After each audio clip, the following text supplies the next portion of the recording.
চট্টগ্রামের পাহাড় থেকে গ্রেপ্তার হওয়া ফয়সাল এমপি আনোয়ারুল আজিমকে হত্যা করার আগে চেতনানাশক দিয়ে মুখ চেপে ধরেন। বৃহস্পতিবার ঢাকা মেট্রোপলিটন পুলিশের গণমাধ্যম শাখায় আয়োজিত সংবাদ সম্মেলনে এই তথ্য জানান গোয়েন্দা শাখার প্রধান অতিরিক্ত কমিশনার হারুনুর রশিদ। তখনই যে কালকের যে গ্রেপ্তারকৃত ফয়সাল সাজি, তার হাতে ছিল ক্লোফ্রাম, সেটা দিয়ে তার মুখে নাকের মধ্যে সে জাপটে মেরে ধরে ফেলেন।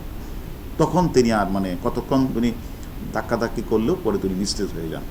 ওই নিস্তেজ হয়ে যাওয়ার পরে আমরা পূর্বে অনেকবারই বলেছি, তখন তারা এই হত্যাকাণ্ডটি সংঘটিত করেছে। এ সময় ডিবি প্রধান বলেন, বুধবার দুপুরের পর খাগড়াছড়ির পাহাড়ি এলাকায় হেলিকপ্টার নিয়ে অভিযান চালিয়ে মোস্তাফিজুর রহমান ফকির ও ফয়সাল আলী সাজিকে গ্রেফতার করা হয়। তারা ছদ্মবেশে মন্দিরে অবস্থান করছিল।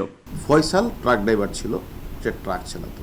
তো এই কারণে সে ওই পাহাড়ি এলাকা খাগড়াছড়ি, বান্দরবন, ফটিকছড়ি, সীতাকুণ্ডর পাহাড়ি এলাকাগুলি সে চিনে।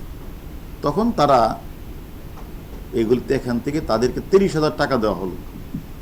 ওই যে শাহিনীর যে বাসার যে যে সিকিউরিটি গার্ড, সে তাকে 2 জনকে 30,000 টাকা দিল, এই মুহূর্তে তোমরা সরো।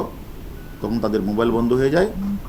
ওই 30,000 টাকা নিয়ে 2 জনে তারা চলে যায় হলো এখানে।